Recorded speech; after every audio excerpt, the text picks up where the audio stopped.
আশুরার দিনে 10 মুহররম পৃথিবীতে অনেক কিছু ঘটে গিয়েছে। কোরআন হাদিসের সমন্বয় করলে আমরা কিছু ঘটনা জানতে পারি। 1 নাম্বার, এই দিনেই আল্লাহ তাআলা আদম আলাইহিস সালামকে সৃষ্টি করেছেন।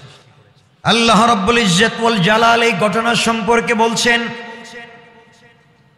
কোরআনে কারীমের 38 নম্বর সূরা সাদের 71 থেকে 74 নম্বর আয়াতের ভিতরে আল্লাহ রাব্বুল ইজ্জত ওয়াল জালাল ঘটনাগুলোকে বর্ণনা করলেন। আল্লাহ বললেন, ইয ক্বালা রাব্বুকা লিল মালাইকাতি ইন্নী খালিকুম বাশারাম মিন তিন ফাইযা সাওয়াইতুহু ওয়া নাফাখতু ফীহি মির রূহি ফাকউ লাহু সাজিদিন ফাসাজাদাল মালাইকাতু কুল্লুহুম আজমাউনা ইল্লা ইবলিস ইস্তাকবারা ওয়া কানা মিনাল কাফিরিন। আল্লাহু আকবার। আল্লাহ রাব্বুল ইজ্জত ওয়াল জালাল কোরআনে কারীমের 38 নম্বর সূরা সাদের 71 থেকে 74 নম্বর আয়াতে বললেন, স্মরণ করুন যখন আপনার প্রতিপালক পালন করতাম ফেরেশতা দিগকে বলেছিলেন, আমি মানুষ সৃষ্টি করতেছি দুনিয়ার জমিনে মাটি থেকে কর্দম হইতে, যখন আমি সুষম করব এবং উহাতে রূহ তৈরি করব, রূহ সঞ্চালন করব, রূহ সঞ্চার করব, তখন তোমরা উহার প্রতি সেজদা বনত হও। তখন ফেরেশতারা সকলেই সেজদা বনত হলো, কেবল ইবলিস ব্যতীত। সে অহংকার করল এবং কাফেরদের অন্তর্ভুক্ত হয়ে গেল। আল্লাহ রাব্বুল ইজ্জত ওয়াল জালাল বললেন, ওই দিনের কথা স্মরণ করো যেই দিন আমি আল্লাহ ফেরেশতাদেরকে বলেছিলাম আমি আল্লাহ দুনিয়ার জমিনে আদম সৃষ্টি করব মাটি দিয়া। কি দিয়া? অন্য জায়গায় বলছেন সালসালিম মিন হামাইম মাসনুন, পচা দুর্গন্ধযুক্ত মাটি দিয়ে তৈরি করেছে। তো এটা আমার উদ্দেশ্য না আজকের আলোচনা। আল্লাহ বললেন, আমি স্মরণ করো এই দিনের কথা যেই দিন আদম আলাইহিস সালাতু ওয়াস সালামকে সৃষ্টি করলাম।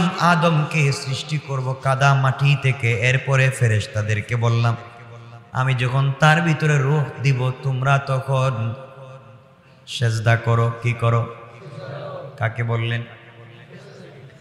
ফাসাজাদাল মালাইকাতু কুল্লুহুম আজমাউনা ইল্লা ইবলিস, সকল ফেরেশতারা বিনা বাক্যে বিনা কথায় তারা সেজদা করেছে, শুধু ইবলিস সেজদা করে নাই। ইস্তাকবারা, অহংকার প্রদর্শন করে সেজদা করলো না। কেন করলো না? আপনারা ওই ঘটনাগুলা ভিন্নভাবে লম্বা করে জানেন। লম্বা করে আমি বলতে গেলে সবগুলা ঘটনা বলতে পারবো না, শুধু এতটুকুন বললাম। সকল ফেরেশতারা সেজদা করলো, শয়তান সেজদা? কথা বলেন। বোঝা গেল সবার প্রতি সেজদা করবার হুকুম ছিল, শুধুমাত্র কেবলমাত্র শয়তান সেজদা করলো না। সেজদা না করার কারণে আল্লাহর নাফরমানি করলো। আল্লাহ জবাব দিলেন, ওয়া কানা মিনাল কাফিরিন। সেজদা না করবার কারণে আজকে থেকে সে কাফেরদের অন্তর্ভুক্ত হয়ে গেল। বলেন নাউজুবিল্লাহ। শয়তান সেজদা করলো না, সে যদি কাফের হয়ে যায়, আমরাও তো মাঝে মাঝে আল্লাহকে সেজদা করি না। এই জন্য রাসূল সাল্লাল্লাহু আলাইহি ওয়াসাল্লাম বললেন, মান তারাকাস সালাতা মুতাআম্মিদান ফাকাদ কাফারা। কেউ যদি ধারাবাহিকভাবে নামাজকে ছেড়ে দেয়, রাসূল বলেছেন সে কাফের হয়ে যায়। পড়েন নাউজুবিল্লাহ। কি হয়ে যায়? কাফের হয়ে যায়। আল্লাহ রাব্বুল ইজ্জত ওয়াল জালাল বোঝালেন, মানুষ সৃষ্টির শুরু হয় আদম আলাইহিস সালাম থেকে, তারই রক্তের দ্বারা কিয়ামত পর্যন্ত সকল মানুষ সৃষ্টি হতে থাকবে। আর মানুষের জন্য আসমান, জমিন, চাঁদ, সূর্য, গ্রহ, নক্ষত্র, মোট কথা আল্লাহ পৃথিবীতে যা সৃষ্টি করেছেন সব করেছেন শুধুমাত্র মানুষের জন্য। কোন সুবহানাল্লাহ। আমরা যা দেখি সব সৃষ্টি করেছেন কার জন্যে? এজন্য কথা বলা যেতে পারে, কথা বললে কোনো ভুল হবে না। আল্লাহ আসমান, জমিন, লৌহ কলম, আরশ, কুরসি যা সাজাইলেন, এত সুন্দর করে দুনিয়া সাজাইলেন, সৃষ্টি জগৎকে সাজাইলেন। শুধু দুনিয়া না, আসমান, জমিন, আরো যত গ্রহ আছে, পৃথিবী যেমন একটা গ্রহ, আরো যত গ্রহ আছে, আল্লাহ যেভাবে সাজাইলেন তার মূল কেন্দ্র বিন্দু হচ্ছেন হযরতে আদম। সুবহানাল্লাহ। এর অর্থ হলো আদমের রক্ত থেকে প্রবাহিত হয়ে তাকে উপলক্ষ করে তার কারণে আদমকে কেন্দ্র করে সৃষ্টি করা হয়েছে। কিন্তু সকল সৃষ্টির মূলে যিনি রয়েছে, সৃষ্টির রহস্যে যিনি রয়েছেন, যাকে উপলক্ষ করে আল্লাহ এত সুন্দর করে পৃথিবী সাজাইলেন, তিনি আর কেউ না, তিনি হলেন আমার আপনার কলিজার টুকরা রাসূল মুহাম্মদুর রাসূলুল্লাহ।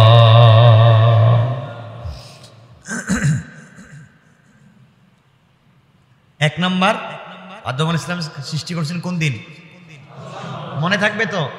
এগুলা বলার উদ্দেশ্য হবে আজকে যে আশুরার দিনকে কেন্দ্র করে আমরা যা করি, শুধু এই ঘটনার কারণে আশুরা নয়। আশুরা আরো আগে, মুসলমানদের আগেও আশুরার মর্যাদা ছিল এবং আশুরার রোজা ফরজ ছিল। আশুরার রোজা ফরজ ছিল। তাহলে এক নাম্বার, এই দিনে ঘটে যাওয়া ঘটনা কি বলেন না? আদমকে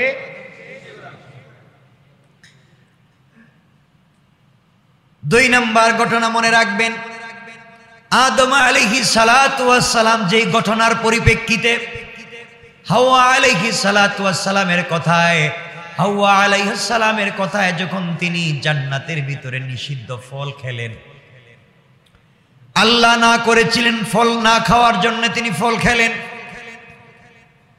এই ফল খাওয়ার কারণে আল্লাহ তাদের দুজনকে পৃথিবীতে প্রেরণ করে দিলেন, পাঠাইয়া দিলেন।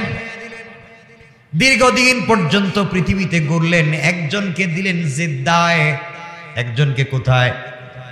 জিদ্দায়। আরেকজনকে কোথায়? শ্রীলঙ্কায়। আদম আলাইহিস সালাম হলেন শ্রীলঙ্কায়, মা হাওয়াকে আল্লাহ দিলেন জেদ্দায়। জেদ্দা এটা ছিল জাদ্দা, আমরা বলি জিদ্দা, এটা জাদ্দা মানে দাদি, দাদির শহর।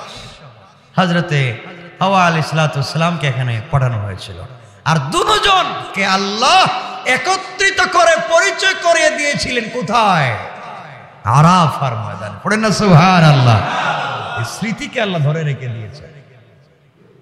আচ্ছা, যাই হোক, এটা উদ্দেশ্য না। যে কথা বলতে চাই মনোযোগ দিয়ে শোনেন। একজনকে পাঠালেন জেদ্দায়, একজনকে পাঠালেন শ্রীলঙ্কায়। আল্লাহ বুঝাতে চাইলেন এত দূরে দূরে দিয়েছি, এক জায়গায় দিয়েছিলাম, কথা শোনো নাই, এখন আবার একত্রিত হতে হলে দোয়া করতে হবে। আদম আলাইহিস সালাতু ওয়াস সালাম দোয়া করতে লাগলেন। দীর্ঘদিন, বৎসরের পর বৎসর দোয়া করতে করতে যেই দিন আদমের তওবাকে আল্লাহ কবুল করে দোয়াকে কবুল করলেন, ওই দিন ছিল 10 মুহররম আশুরা। সুবহানাল্লাহ বলেন। এই দিনের কত দাম! এই দিন তো দোয়া কবুল হয়। কি কবুল হয়?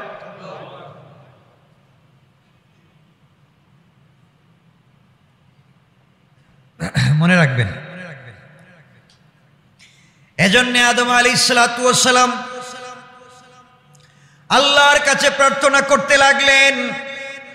বর্ণনায় পাওয়া যায় 40 বছর যাবৎ দোয়া করতে লাগলেন। অবশেষে 10 মুহররম তার দোয়াকে আল্লাহ কবুল করলেন। তার দোয়া কবুল হওয়ার কারণে পেরেশানি মুক্ত করলেন। যেই দিন আল্লাহ পাক তার দোয়াকে কবুল করে একত্রিত করে দিয়েছিলেন, যেই দিন তার দোয়াকে আল্লাহ কবুল করলেন, আল্লাহ বললেন তোমার দোয়াকে কবুল করলাম। ওই দিন কোন দিন ছিল? কয়টা পাইলাম? মনে থাকবে তো? 3 নাম্বার ঘটনা, হযরত ইদ্রিস আলাইহিস সালাতু ওয়াস সালামকে দুনিয়া থেকে সরাসরি বেহেশতে যেই দিন আল্লাহ উঠাইয়া নিলেন, কোরআনে পাকের একটি আয়াত ব্যাখ্যা অনেকে এভাবে করে থাকেন, ইদ্রিস আলাইহিস সালাতু ওয়াস সালাম জীবিত অবস্থায় দুনিয়া থেকে সরাসরি জান্নাতে প্রবেশ করেছেন। আমি বলি নাই, সকলে বর্ণনা করেছেন। আমি বলেছি কোরআনের এই আয়াতের ব্যাখ্যা অনেকেই করে থাকেন, ঠিক আছে তো? অনেকে আবার অন্যভাবে করেন। অনেকে কোরআনের আয়াতের এভাবে ব্যাখ্যা করেন যে হযরত ইদ্রিস আলাইহিস সালাম সশরীরে জিন্দা অবস্থায় যেদিন দুনিয়া থেকে আসমানে উঠে গিয়েছিলেন ওই দিনও ছিল 10 মুহররম আশুরা। পড়েন সুবহানাল্লাহ।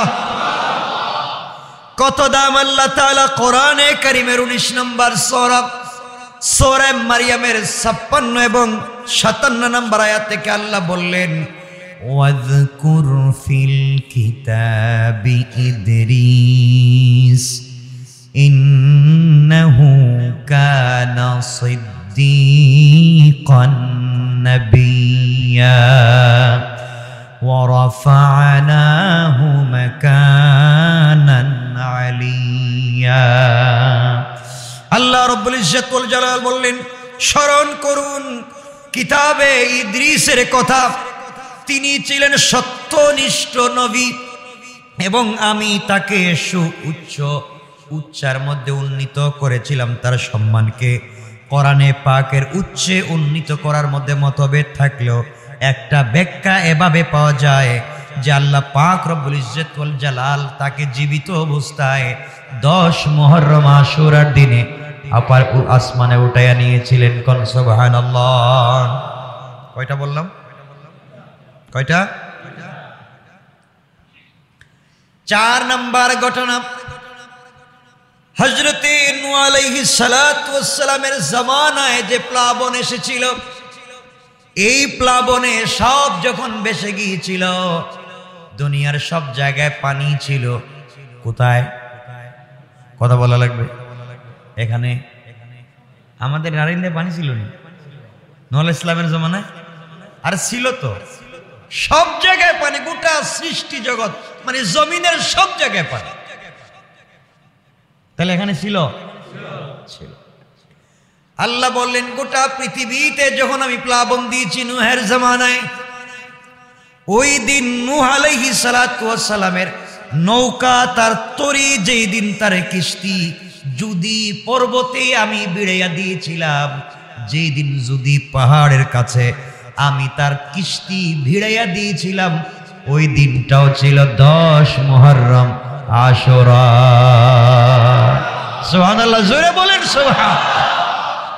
চিন্তা করতেছেন এই দিনের দাম কতটুকু? আর এটা আপনারা বানাইছেন হালুয়া খাওয়ার দিন। আশ্চর্য। আমার কথা রাগ করতেছেন আপনারা? আমি বুঝতে চাচ্ছি, আপনার এই কথাগুলো বুঝাইয়া দিবেন যে 10 মুহররমের দাম কেন হলো। আপনারা যদি বলেন এখন নূহ ইসলামের প্লাবন নিয়ে আমি 1-2 মিনিট কথা বলবো, লম্বা হয়ে যাবে, কিন্তু অনেক ঘটনা আছে আশুরার দিনে। সব ঘটনা বলতে গেলে আপনারা কেউ বসবেন না, সব চলে যাবেন।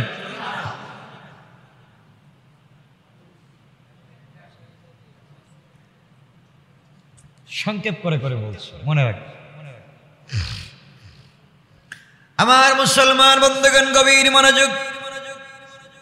নূহ আলাইহিস সালামের জামানায় মানুষ আল্লাহর ইবাদত করতে ভুলে গেল।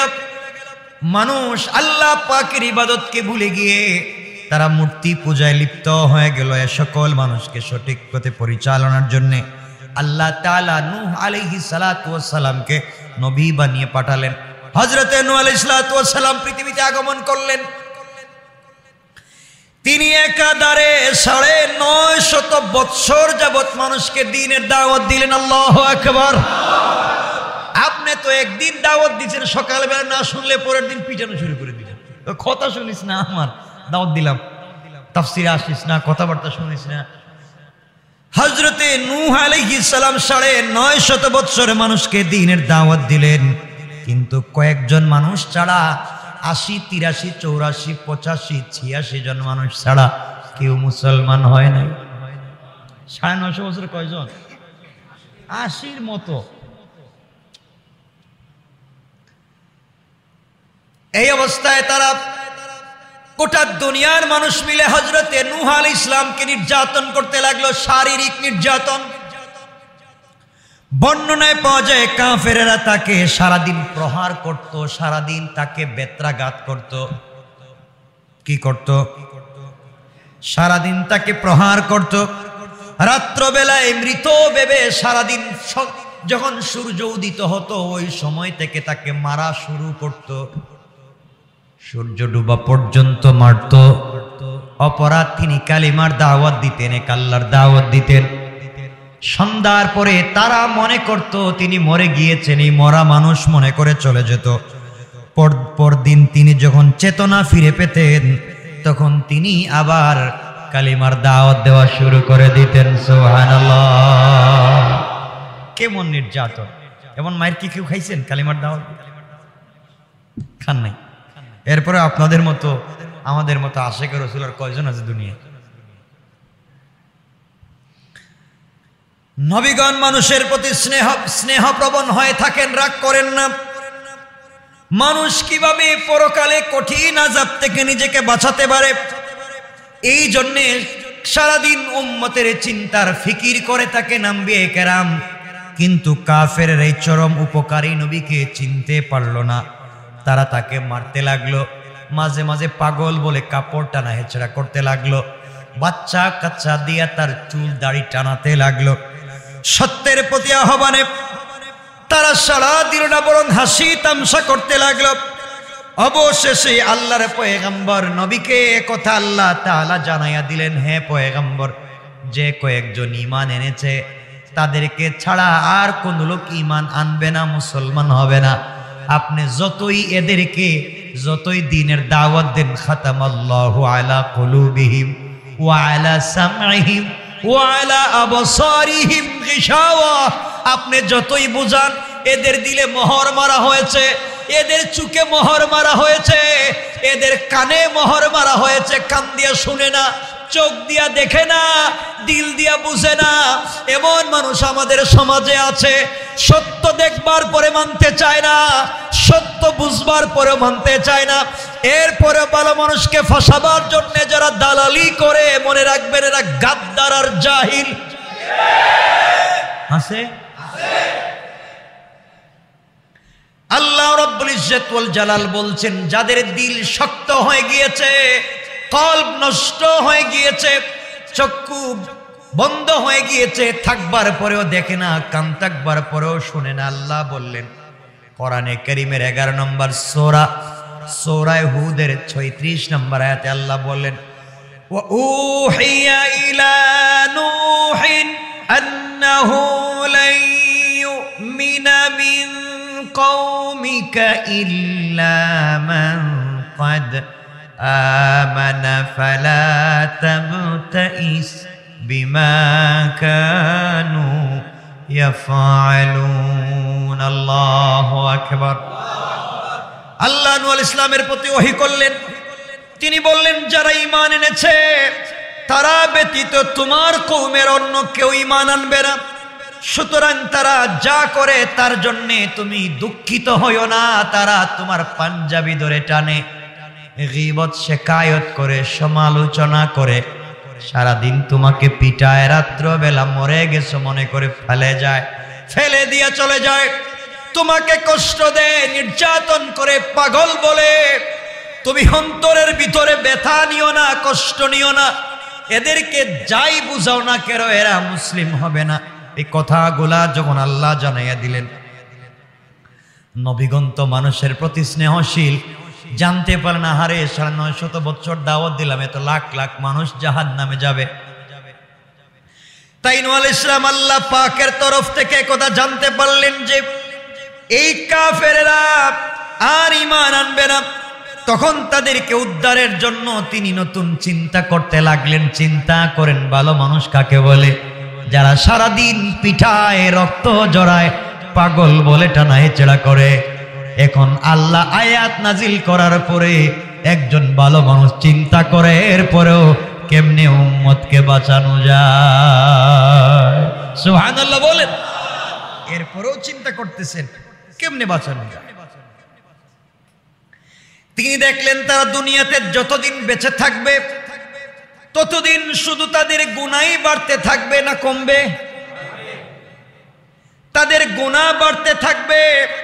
আর দুনিয়ায় বেঁচে থাকলে তাদের গুনাহ যদি বাড়তে থাকে পরকালে আযাব কমবে না বাড়বে? জীবিত থাকলে এদের বংশ বৃদ্ধি হবে। মুসলমান যে কয়েকজন আছে তাদেরকেও কোনো সময় কাফের বানিয়ে ছাড়বে। সুতরাং এই মুসলমানদেরকে আযাব থেকে মুক্ত করার জন্য, সম্পূর্ণ রক্ষা করার জন্য, কিয়ামতের দিনে কাফেরদের আযাব আর না বাড়াবার জন্য তিনি চিন্তা করতে লাগলেন কি করা যায়। তাদের দুনিয়াবী জীবনের অবসান ঘটান দরকার। তারা বেঁচে থাকলে আরো গুনাহ করবে, আরো কষ্ট দিবে, আল্লাহর রাগ বাড়বে। তাই তিনি আল্লাহ পাকের কাছে দোয়া করতে লাগলেন। তিনি বললেন, কোরআনে কারীমের 71 নম্বর সূরা, সূরা নূহের 26 এবং 27 নম্বর আয়াতে আল্লাহ বললেন, وقال نوح رب لا تذر على الأرض من الكافرين ديارا إنك إن تذرهم يضلوا عبادك ولا يلدوا إلا فاجرا كفارا رب اغفر لي ولوالدي ولمن دخل بيتي مؤمنا وللمؤمنين والمؤمنات ولا تزيد الظالمين إلا تبارا الله أكبر। নূহ আলাইহিস সালাম আল্লাহর কাছে বলতে লাগলেন, হে আমার পালনকর্তা, হে আমার রব, পৃথিবীতে কাফেরদের মধ্য থেকে একটি গৃহবাসীকেও তুমি ছেড়ে দিও না। তুমি তাদেরকে ছেড়ে দিলে ওরা মুসলমানদেরকে গুমরাহ বানিয়ে ছাড়বে এবং জন্ম দিতে থাকবে দুনিয়ার জমিনে শুধু গুনাহগার আর কাফের। দুনিয়ার জমিনটাকে নষ্ট করে ফেলবে, শুধু গুনাহগার আর কাফের জন্ম দিবে আর মুসলমানদেরকে খতম করে ফেলবে।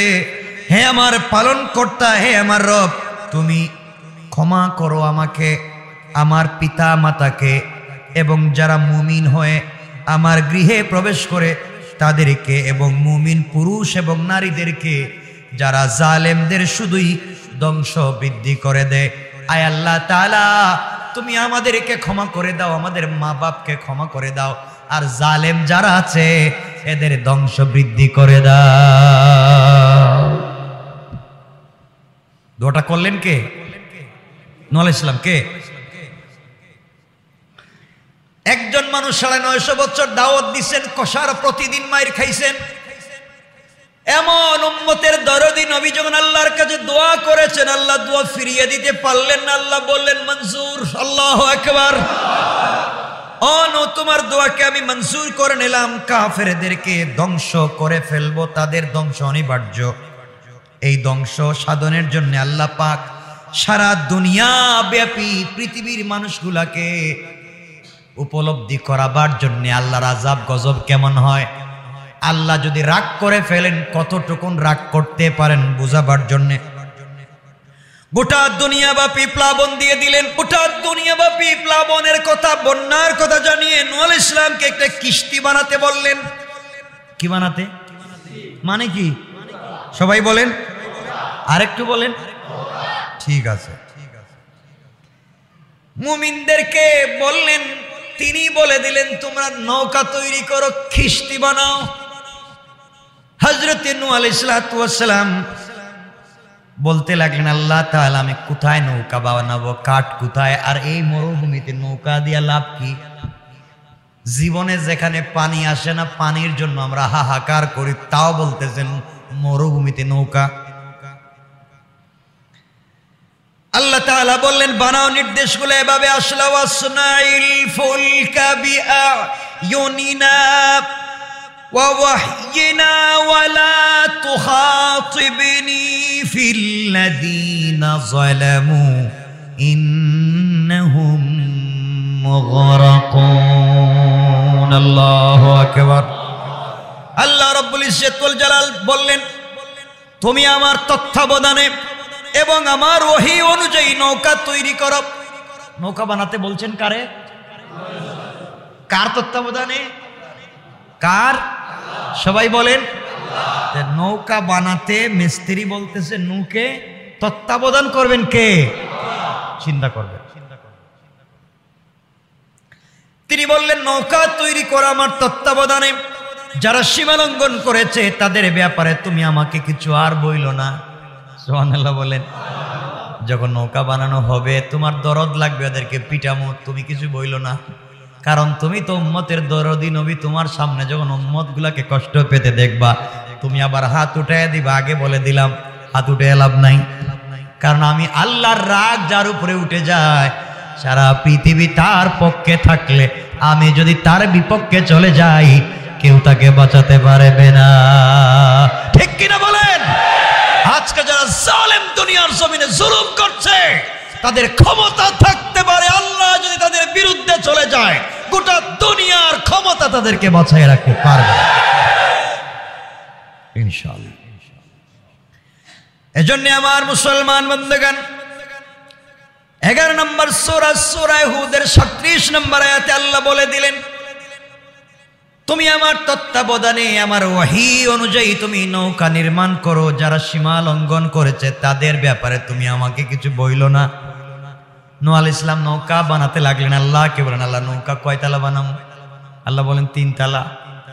কয়তলা? জীবনে বানাই নাই, নৌকাও দেখি নাই, তাও মরুভূমি এলাকা, ওর 3 তলা নৌকা বানাও। আমার বন্ধুগণ হযরত নূহ আলাইহিস সালাম নৌকা বানাতে লাগলেন। কে বানাচ্ছেন নৌকা? তার কওম, তার জাতি, তার গ্রাম, তার শহরের মানুষ যারা আশেপাশে নূহ আলাইহিস সালামকে 950 বছর দেখছে। কয়শো বছর? 950 বছর দেখছে। একটা মানুষকে সারাদিন পিটাইছে, তাও কোনোদিন জবাব দেয় নাই। এমন একটা মানুষ এখন নৌকা বানাচ্ছে। দেখবেন আপনি 1000 ভালো কাজ করেন, আপনার প্রশংসা করবার লোক আপনি পাবেন না। আর আপনার যদি পান থেকে চুন পড়ে যায় সমালোচকের অভাব নাই। ঠিক কিনা বলেন? জালেম জানোয়ার যারা অল্পতে বিপদকামী হয়ে যায়। আমার কথা তো বুঝেন আপনারা মোটামুটি নাকি? এতটুকুন বুঝলে চলবে। নূহ আলাইহিস সালাম নৌকা বানাতে লাগলেন, তার জাতি বিদ্রুপ করতে লাগলো।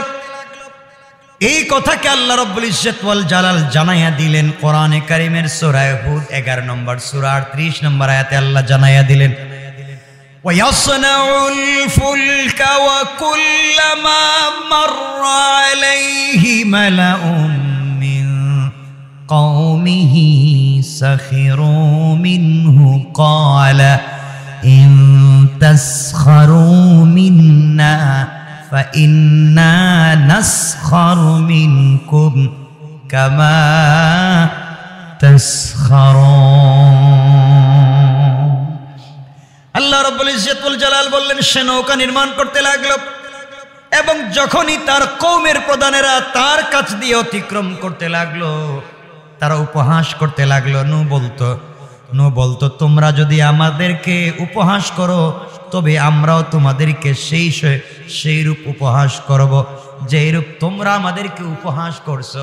নূহ আলাইহিস সালাম জীবনে একদিন উত্তর দিয়েছেন, তিনি বললেন 950 বছর পিটাইছো, জবাব দেই নাই।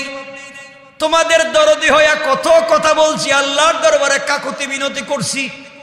এবার আল্লাহর তত্ত্বাবধানে আমি নৌকা বানাই, তোমরা আমাকে নিয়ে আবার উপহাস করছো। তাহলে শোনো, আজকে তোমরা যেইভাবে আমাদেরকে নিয়ে উপহাস করছো তোমাদেরকে নিয়েও কিন্তু আমরা সেইভাবে উপহাস করব। কোন সুবহানাল্লাহ।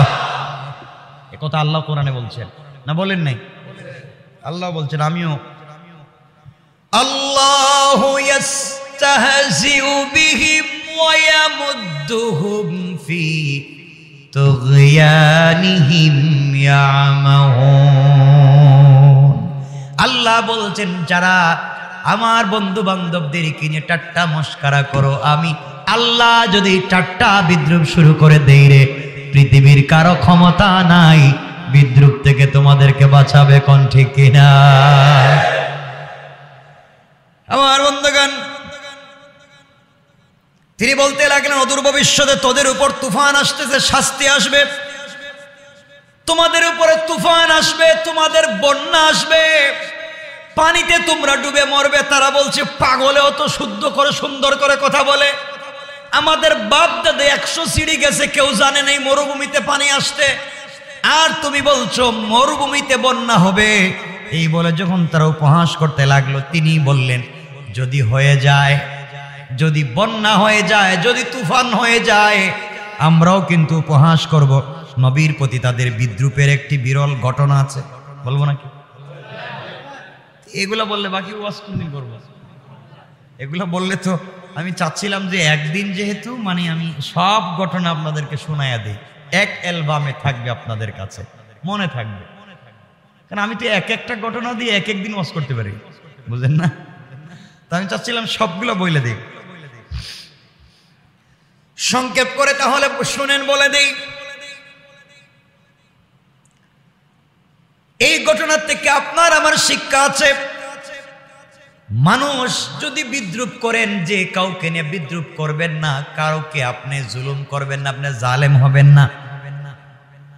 ঈমান না আনার কারণে কাফেরদেরকে মহাপ্লাবনে ডুবিয়ে মারার জন্য আল্লাহ রাব্বুল ইজ্জত ওয়াল জালালের পয়গম্বর ভবিষ্যৎবাণী করলেন।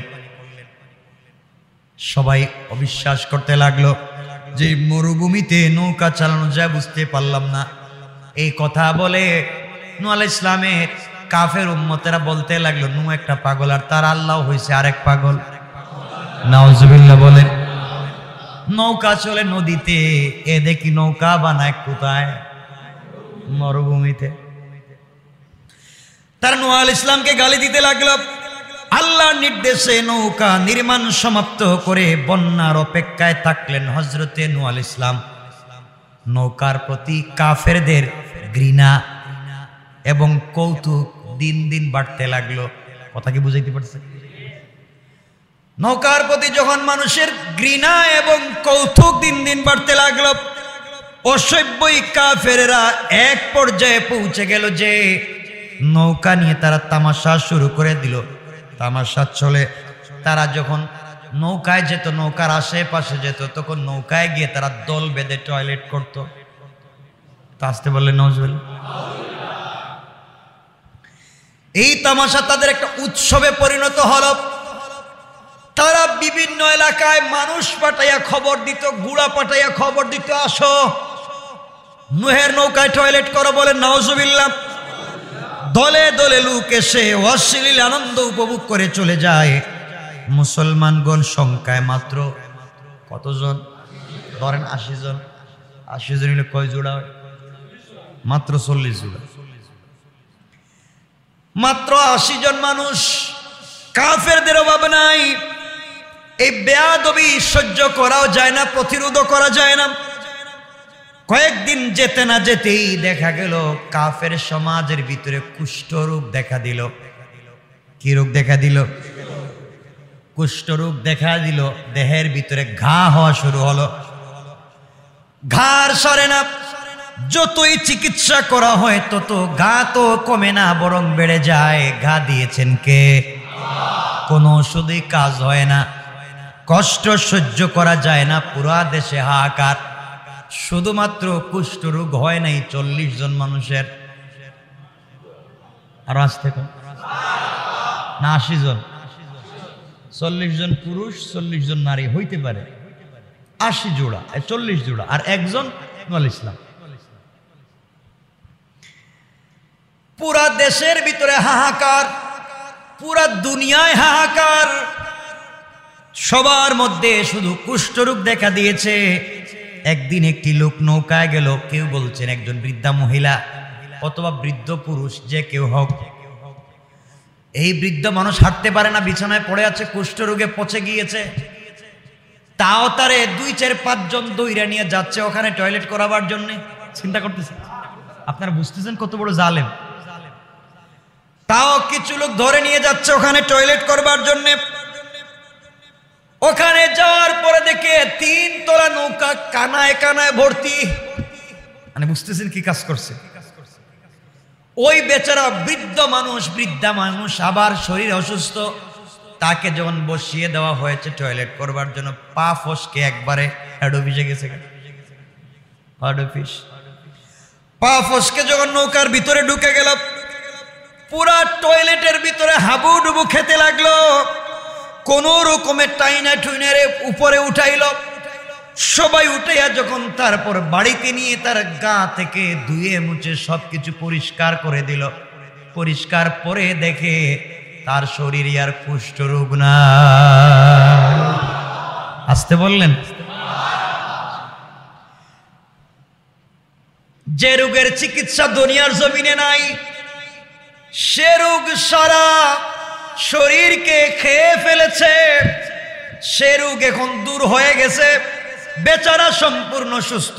সকাল বেলায় প্রতিবেশীরা তাকে দেখতেছে, সব থেকে বেশি অসুস্থ ছিল, সে সুস্থ হয়ে গেল। জিজ্ঞাসা করলো কোন ঔষধ ব্যবহার করলে, কোন মেডিসিন ব্যবহার করলে সুস্থ হলে? সে বলল আসলে মেডিসিন না, পা ফসকে পড়ে গেছিলাম, পা ফসকে নৌকার ভিতরে পড়ছিলাম, হেই বরকতের টেলায় সুস্থ। এখন সবাই মনে করছে তাইলে আরেকটু দেখা যাক, আরেকজন রে নিয়ে গেছে, এমন অসুস্থ ভিতরে ঢুকাইছে, আবার বাইর করছে। চিন্তা করতেছেন? ওই যে নূহ আলাইহিস সালাম বলছিলেন আমরা হাসবো, মনে আছে আপনাদের? নূহ আলাইহিস সালাম বলছিলেন কি আমরা উপহাস করব? এই যে আরম্ভ হয়ে গেল। এজন্য যে কাউকে নিয়ে উপহাস করতে যায়েন না। একজন 1000 ভালো কাজ করার পর একটা খারাপ কাজ হয়তো করেছে, তাকে উপহাস করবেন না। সে যদি মাসলুম হয়ে যায়, আল্লাহ আপনাকে উপহাসের পাত্র বানায় দিবেন। ঠিক মনে রাখবেন। যখন এই লোকটাও সুস্থ হয়ে গেল, পুরা দেশের মানুষ বালতি নিয়া, প্লেট নিয়া, জগ নিয়া, ডেগ নিয়া, যা পায় তা নিয়ে দৌড়ায়। কই যায়? নৌকায় যায়। নৌকায় যায়, এতদিন তারা যায় কেন জমা করছিল তা বরকত মনে করে বাড়িতে নিয়ে আসে। মাথা থেকে পা পর্যন্ত মালিশ করতে লাগে। যারাই শরীরে লাগায় তারাই সুস্থ হয়ে যায়। কৌশল করছেন কে? এজন্য আমার আল্লাহ কোরআনে কারিমে বলছেন, আমি যদি কৌশল করি শয়তানি ঠিক করি। আল্লাহ বললেন ওয়া মাকারু ওয়া মাকারাল্লাহ ওয়াল্লাহু খায়রুল মাকিরিন।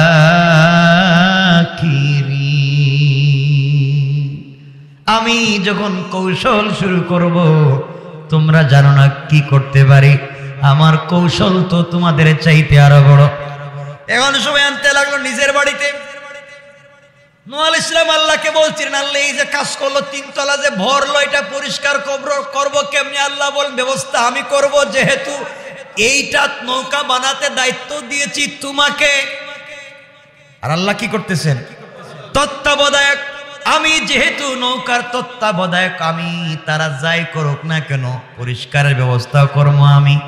আমরা যদি আল্লাহর গোলাম হয়ে যাই, যত মানুষ আমাদেরকে গালি দেখ না কেন, আমাদের আল্লাহ কিন্তু ছেড়ে দিবেন না।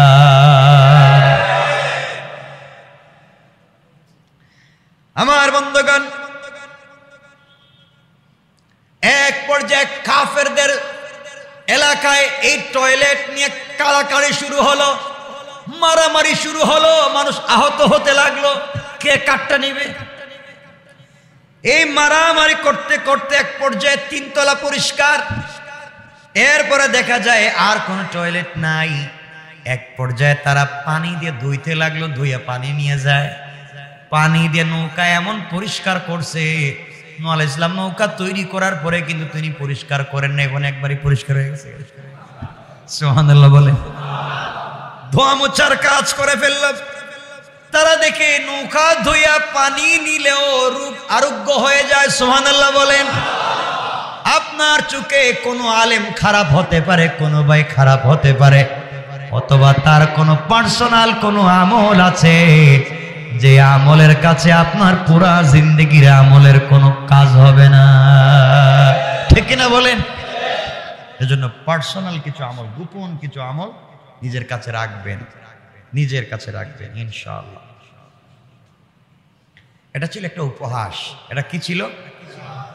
উপহাস। তোমরা যা করছো তোমরা তাই করতেছো। আরেকটা উপহাস ছিল তাদেরকে ডুবাইয়া মারা, তাদেরকে ডুবাইয়া মারা।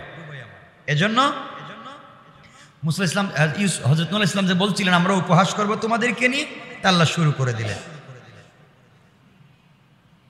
এটা হলো দুনিয়ার শাস্তি। কিসের? আখিরাতে। এক পর্যায়ে কিস্তি যখন আরোহী বহন করার উপযুক্ত হয়ে গেল, আল্লাহ রাব্বুল ইজ্জত ওয়াল জালাল সূরা হুদ 11 নম্বর সূরা 40 নম্বর আয়াতে বললেন, কুল নাহমিল ফিহা মিন কুল্লি যাওজাইনি ইসনাইনি ওয়া আহলাকা ইল্লা মান সাবাকা আলাইহিল কওলু ওয়া মান আমানা ওয়া মা আমানা মাআহু ইল্লা কালিল।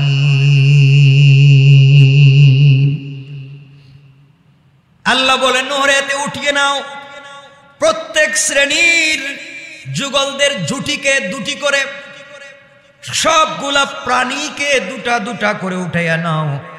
আর যাদের বিরুদ্ধে আযাবের পূর্ব সিদ্ধান্ত হয়েছে তারা ব্যতীত তোমার উম্মত গুলাকে উঠিয়ে নাও, তোমার পরিবার পরিজনকে এবং যারা ঈমান এনেছে তাদেরকে উঠাইয়া নাও। নৌকার ভিতরে নারী উঠাতে লাগলেন, পুরুষ উঠাতে লাগলেন, পশু পাখি উঠাতে লাগলেন জোড়ায় জোড়ায়। কি কেমনে? ওখানে কুত্তাও ছিল, কুকুর ছিল না? না থাকলে এখন আইলো কোত্থেকে? পৃথিবীর সকল প্রাণী জোড়ায় জোড়ায় ছিল, সব সৃষ্টি জোড়ায় জোড়ায় ছিল। নির্দেশ অনুযায়ী নূহ আলাইহিস সালাম কিস্তিতে আরোহণ করতে লাগলেন, সব কিছুকে উঠাতে লাগলেন।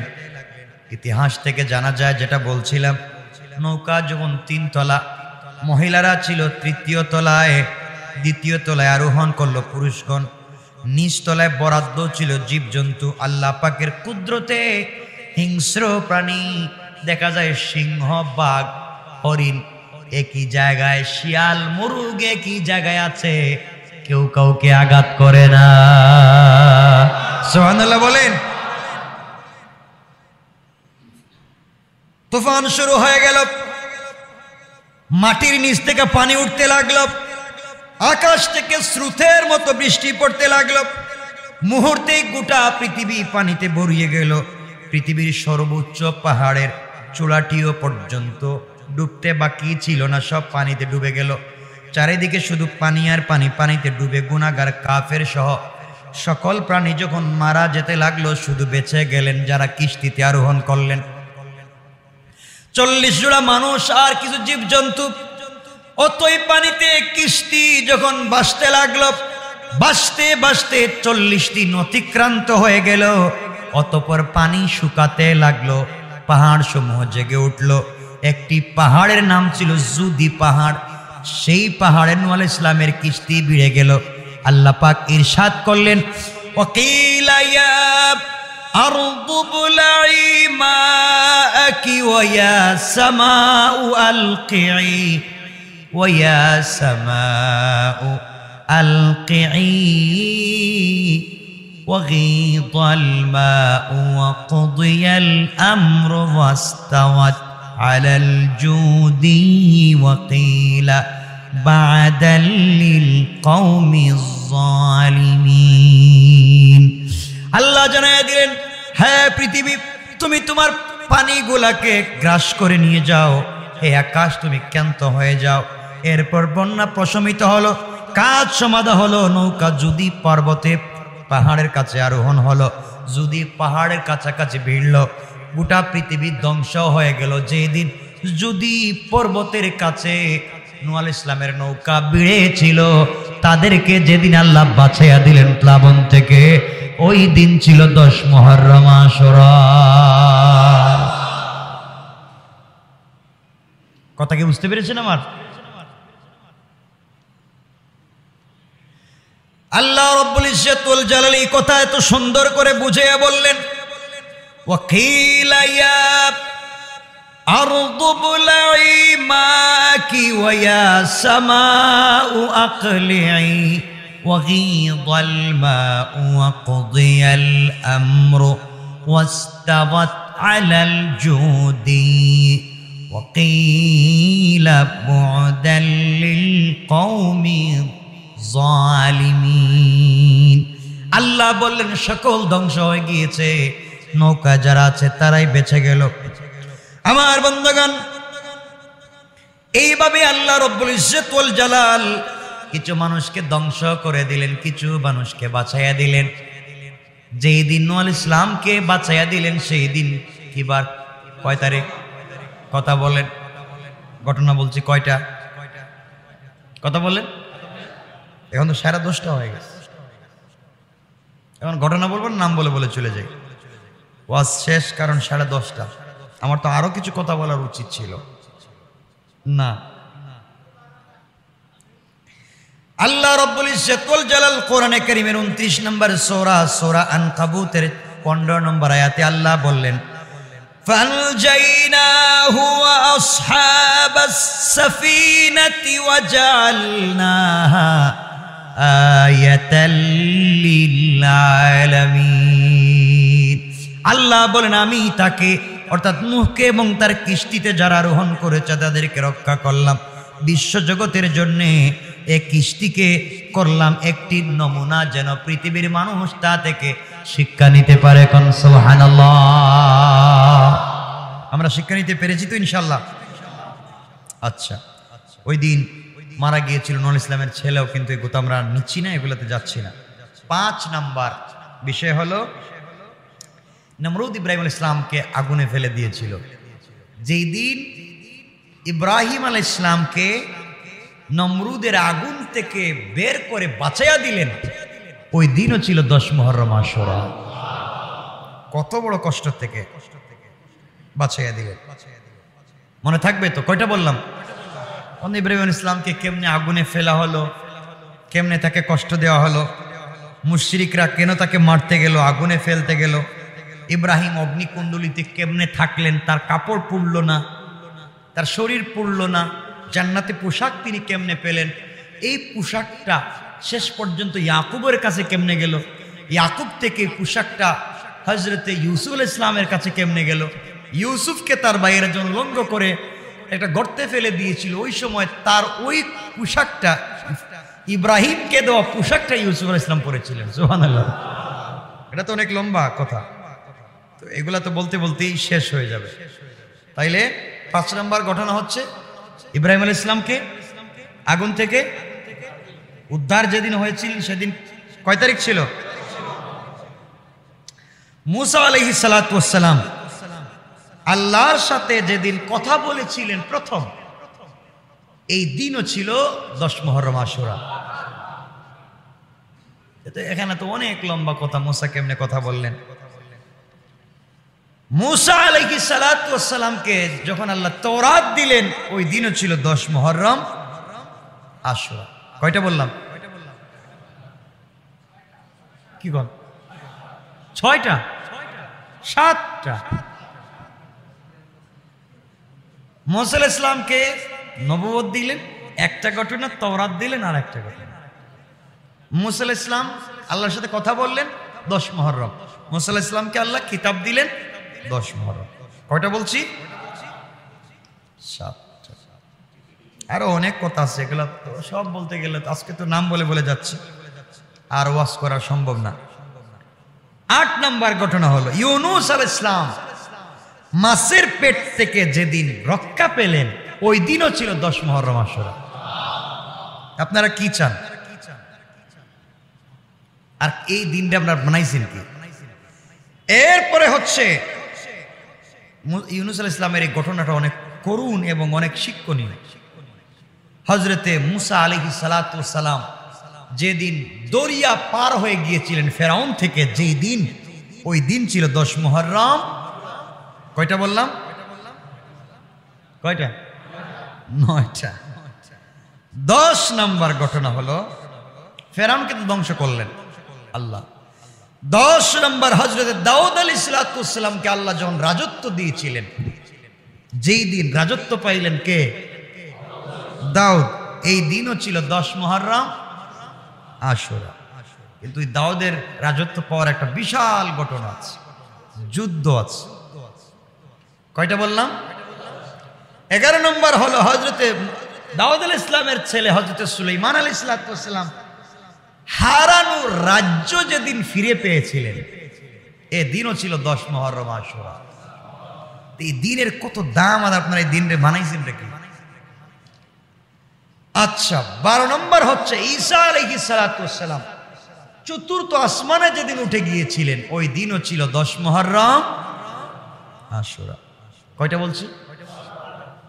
13 নম্বর হচ্ছে হযরতে ঈসা আলাইহিস সালামকে যেদিন আল্লাহ কিতাব দিয়েছিলেন ইনজিল, ওই দিনও ছিল 10 মুহররম আশুরা। 14 নম্বর ঘটনা হচ্ছে আইয়ুব আলাইহিস সালামকে দীর্ঘদিন অসুস্থ থাকবার পরে যেদিন সুস্থ করেছিলেন, ওই দিনও ছিল 10 মুহররম আশুরা। 15 নম্বর ঘটনা হচ্ছে ইয়াকুব আলাইহিস সালামের ছেলে হযরত ইউসুফ আলাইহিস সালাম যখন হারিয়ে গিয়েছিলেন, যেদিন তিনি আবার বাবার কাছে ফিরে গিয়েছিলেন, ওই দিন ছিল 10 মুহররম আশুরা। কি ঘটনাগুলা! ইউসুফ আলাইহিস সালামের এই ঘটনা তো আপনারা জানেন, এবং এটা হৃদয় বিদারক একটা ঘটনা। কয়টা বলছি? 16 নম্বর ঘটনা হচ্ছে এই পৃথিবী আল্লাহ যেদিন সৃষ্টি করেছেন, এই দিনও ছিল 10 মুহররম আশুরা। পৃথিবী কয়টা বলছি? 17 নম্বর হচ্ছে এই পৃথিবীতে যেদিন প্রথম বৃষ্টিপাত হয়, এই দিনও ছিল 10 মুহররম আশুরা। 18 নম্বর হচ্ছে এই পৃথিবীতে যেদিন কিয়ামত সংগঠিত হবে, ওই দিন 10 মুহররম। শেষ ঘটনা 19 নম্বর। কোন নম্বর? হযরতে হুসাইন রাদিয়াল্লাহু তাআলা আনহুকে কারবালার প্রান্তরে যেদিন শহীদ করা হয়েছিল, ওই দিনও ছিল 10 মুহররম আশুরা। তো এত এত এত এত ঘটনার কারণে এই দিনের দাম অনেক অনেক অনেক গুণ বেশি। যে কোনো কারণে এই দিনের দাম বেড়ে যায়নি। সুতরাং এই দিনে আমরা রোজা রাখবো ইনশাআল্লাহ। আল্লাহ আমাদেরকে কবুল করুক। এই যে 19টা, আরেকটা বর্ণনায় পাওয়া যায় 20টা। তো এগুলা যদি এক একটা বর্ণনা করি তো এক এক দিনের দরকার, শুধু নাম বলে দিলাম। এতগুলা ঘটনার কারণে 10 মুহররমের দাম অনেক বেশি। আমরা এই দিনকে অনেক বেশি গুরুত্ব দিব তো ইনশাআল্লাহ। রোজা রাখবো তো ইনশাআল্লাহ। মা বোনদেরকে বলবেন, মায়েরা বোনেরা যারা এসছেন, আপনারাও ওই দিন রোজা রাখবেন। আগের দিন বা পরের দিন মিলিয়ে রাখবেন। আমরা সবাই এই দিন রোজা রাখবো, যেহেতু আমাদের নবী রেখেছেন, সাহাবায়ে কেরাম রেখেছেন, আমরা রোজা রাখবো।